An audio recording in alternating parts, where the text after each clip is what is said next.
ओम शांति। आज 12 अगस्त 2024 के ईश्वरी मधुर महावाक्य सुनते हैं। मीठे बच्चे, अब वापस घर जाना है, इसलिए बाप को याद करने और अपने चरित्र को सुधारने की मेहनत करो। आज की मुरली से प्रश्न है, अज्ञान नींद में सुलाने वाली बात कौन सी है? उससे नुकसान क्या हुआ है? उत्तर है, कल्प की आयु लाखों वर्ष कहना, यही अज्ञान की नींद में सुलाने वाली बात है। इससे ज्ञान नेत्रहीन हो गए हैं, घर को बहुत दूर समझते हैं। बुद्धि में है अभी तो लाखों वर्ष यहाँ ही सुख दुख का पाड़ बजाना है, इसलिए पावन बनने की मेहनत नहीं करते हैं। तुम बच्चे जानते हो अभी घर बहुत नज़दीक है, अब हमें मेहनत करके कर्मातीत बनना है। ओम शांति। मीठे मीठे बच्चों को अब बाप ने घर याद दिलाया है। भल भक्ति मार्ग में भी घर को याद करते हैं, परंतु वहाँ जाना कब है, कैसे जाना है, वह कुछ भी नहीं जानते। कल्प की आयु लाखों वर्ष कह देने कारण घर भी भूल गया है। समझते हैं लाखों वर्ष यहाँ ही पाड़ बजाते हैं तो घर भूल जाता है। अभी बाप याद दिलाते हैं, बच्चे घर तो बहुत नज़दीक है, अब चलेंगे अपने घर। मैं तो तुम बच्चों के बुलावे पर आया हूँ, चलेंगे? कितनी सहज बात है। भक्ति मार्ग में तो पता भी नहीं पड़ता कि कब मुक्ति धाम में जाएंगे। मुक्ति को ही घर कहा जाता है। लाखों वर्ष कह देने के कारण सब भूल जाते हैं। बाप को भी तो घर को भी भूल जाते हैं। लाखों वर्ष कहने से बहुत फर्क पड़ जाता है। अज्ञान नींद में जैसे सो जाते हैं, किसी को भी समझ में नहीं आता। भक्ति मार्ग में घर कितना दूर बताते हैं। बाप कहते हैं वहाँ मुक्ति धाम में तो अभी जाना है। ऐसे थोड़े ही है तुम कोई लाखों वर्ष भक्ति करते हो, तुमको पता भी नहीं कि भक्ति कब से शुरू हुई। लाखों वर्ष का हिसाब तो करने की दरकार ही नहीं। बाप को और घर को भूल जाते हैं। यह ड्रामा में नूंद है, परंतु नाहक इतना दूर कह देते हैं।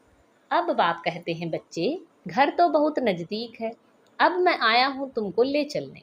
घर चलना है, परंतु पवित्र तो जरूर बनना है। गंगा स्नान आदि तो तुम करते आए हो, परंतु पवित्र बने नहीं हो।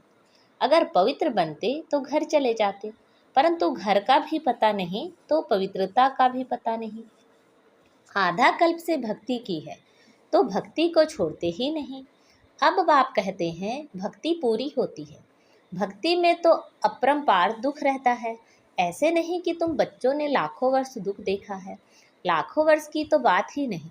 सच्चा सच्चा दुख तो तुमने कलयुग में ही भोगा, जबकि जास्ती विकारों में गंदे बने हो। पहले जब रजों में थे तो कुछ समझ थी, अभी तो बिल्कुल बेसमझ हो गए हैं। अब बच्चों को कहते हैं सुखधाम चलना है तो पावन बनो। जन्म जन्मांतर के जो पाप सिर पर हैं उन्हें याद से उतारो, याद से बड़ी खुशी रहेगी। जो बाप तुमको आधा कल्प सुखधाम में ले जाते हैं उनको याद करना है। बाप कहते हैं तुमको ऐसा लक्ष्मी नारायण जैसा बनना है, तो एक तो पवित्र बनो और चरित्र सुधारो। विकारों को कहा जाता है भूत। लोभ का भी भूत कम नहीं है।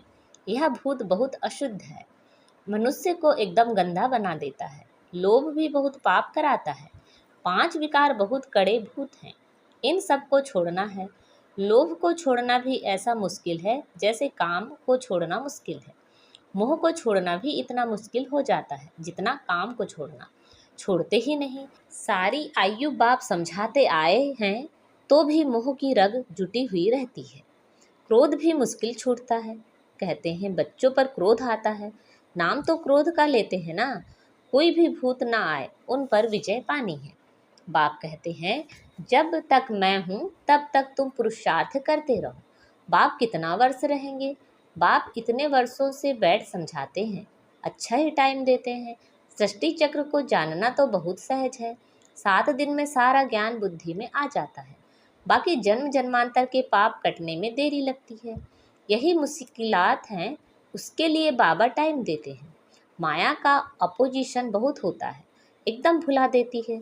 यहाँ बैठते हैं तो सारा समय याद में थोड़े ही बैठते हैं, बहुत तरफ बुद्धि चली जाती है। इसलिए टाइम देना है, मेहनत कर कर्मातीत अवस्था को पाना है। पढ़ाई तो बहुत सहज है, सेंसिबल बच्चा हो तो 7 रोज में सारा ज्ञान समझ ले कि यह 84 का चक्र कैसे फिरता है। बाकी पवित्र बनने में है मेहनत, इस पर कितने हंगामे होते हैं। समझते हैं बात तो राइट है, हम ग्लानि करते थे कि ये ब्रह्मा कुमारियां भाई बहन बनाती हैं, परंतु बात तो बरोबर राइट है। जब तक हम प्रजापिता ब्रह्मा के बच्चे नहीं बने हैं तब तक पवित्र कैसे रह सकेंगे।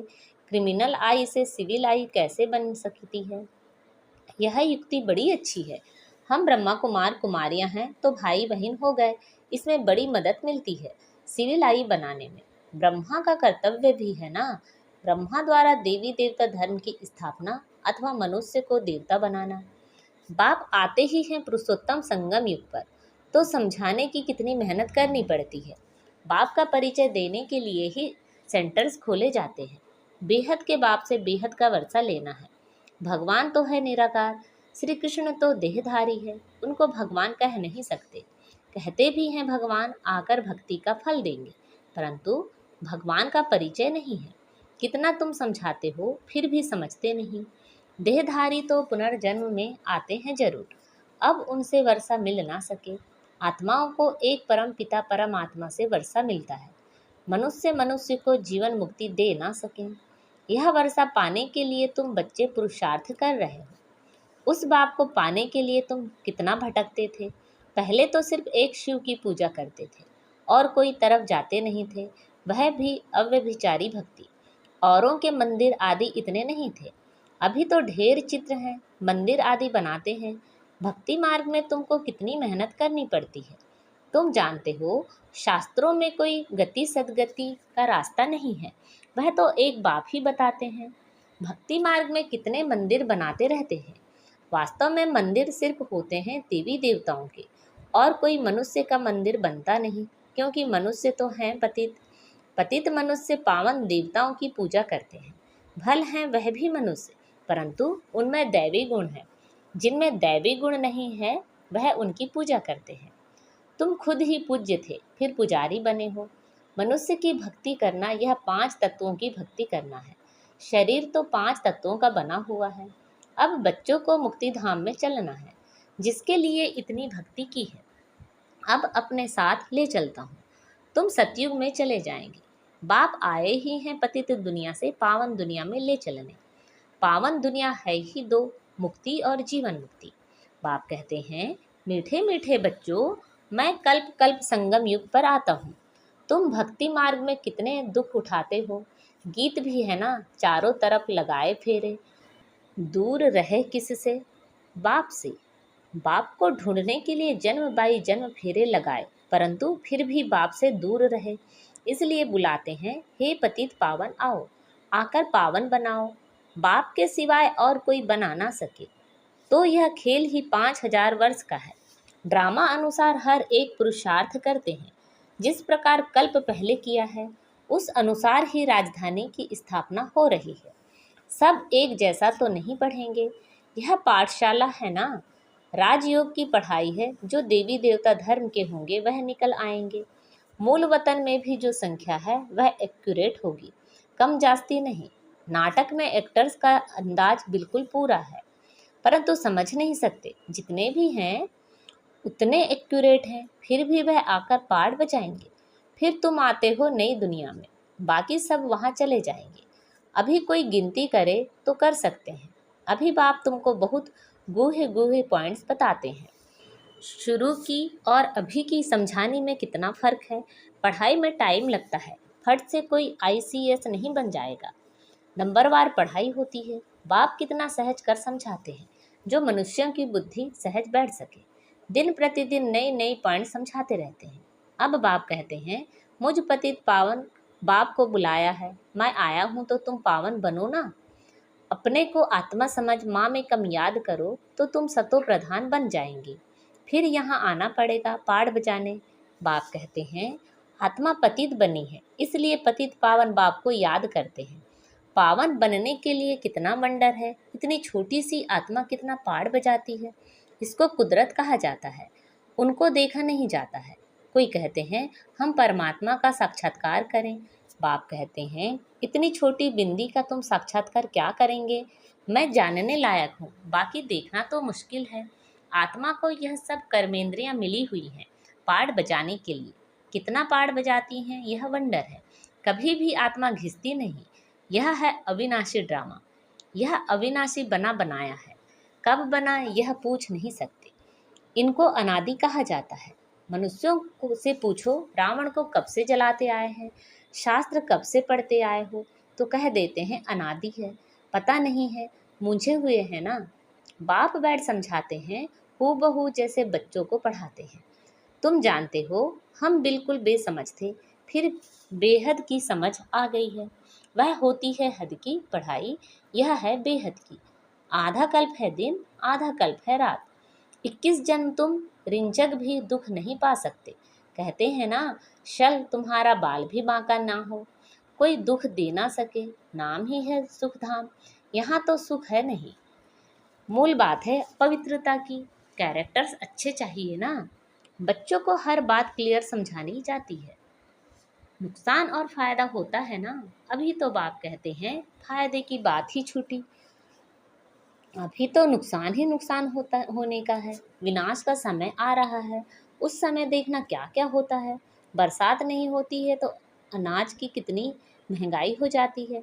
भल कितना भी कहते हैं 3 वर्ष के बाद बहुत अनाज होगा, फिर भी अनाज बाहर से मंगाते रहते हैं।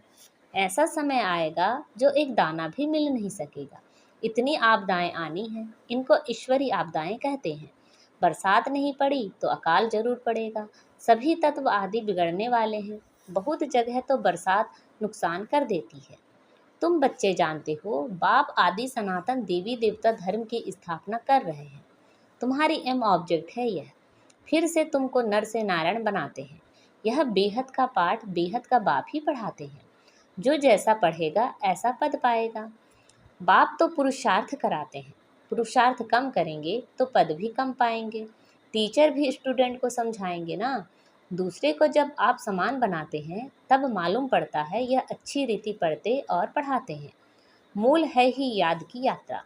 सिर पर पापों का बोझा बहुत है। मुझे याद करो तो पाप भस्म हो। यह है रूहानी यात्रा। छोटे बच्चे को भी सिखलाओ कि शिव बाबा को याद करो, उनका भी हक है। यह नहीं समझेंगे कि अपने को आत्मा समझ बाप को याद करना है, नहीं, सिर्फ शिव बाबा को याद करेंगे। मेहनत करने से उनका भी कल्याण हो सकता है। अच्छा, मीठे मीठे सिखिलते बच्चों प्रति माता पिता बाप दादा का याद प्यार और गुड मॉर्निंग। रूहानी बाप की रूहानी बच्चों को नमस्ते। हम सब रूहानी बच्चों की रूहानी माता पिता बाप दादा को याद प्यार गुड मॉर्निंग और नमस्ते। आज की मुरली से धारणा के लिए मुख्य सार है, नर से नारायण पद प्राप्त करने के लिए बेहद के बाप से बेहद का पाठ पढ़कर दूसरों को पढ़ाना है। आप समान बनाने की सेवा करनी है। लोभ मोह की जो रगें हैं उनको निकालने की मेहनत करनी है। अपने चरित्र को ऐसा सुधारना है जो कोई भूत अंदर प्रवेश होने ना पाए। आज बाबा ने हमें वरदान दिया है, भगवान और भाग्य की स्मृति से औरों का भी भाग्य बनाने वाले खुशनुमा खुश नसीब भव। भगवान और भाग्य की स्मृति से औरों का भी भाग्य बनाने वाले खुशनुमा खुश नसीब भव। अमृत वेले से लेकर रात तक अपने भिन्न भिन्न भाग्य को स्मृति में लाओ और यही गीत गाते रहो, वह मेरा श्रेष्ठ भाग्य। जो भगवान और भाग्य की स्मृति में रहते हैं वही औरों को भाग्यवान बना सकते हैं। ब्राह्मण माना ही सदा भाग्यवान, सदा खुश नसीब। किसी की हिम्मत नहीं जो ब्राह्मण आत्मा की खुशी कम कर सके। हर एक खुशनुमा खुश नसीब हो। ब्राह्मण जीवन में खुशी का जाना असंभव है। भल शरीर चला जाए लेकिन खुशी जा नहीं सकती। आज का स्लोगन है, माया के झूले को छोड़ अतीन्द्रिय सुख के झूले में सदा झूलते रहो। माया के झूले को छोड़ अतीन्द्रिय सुख के झूले में सदा झूलते रहो। अच्छा, ओम शांति।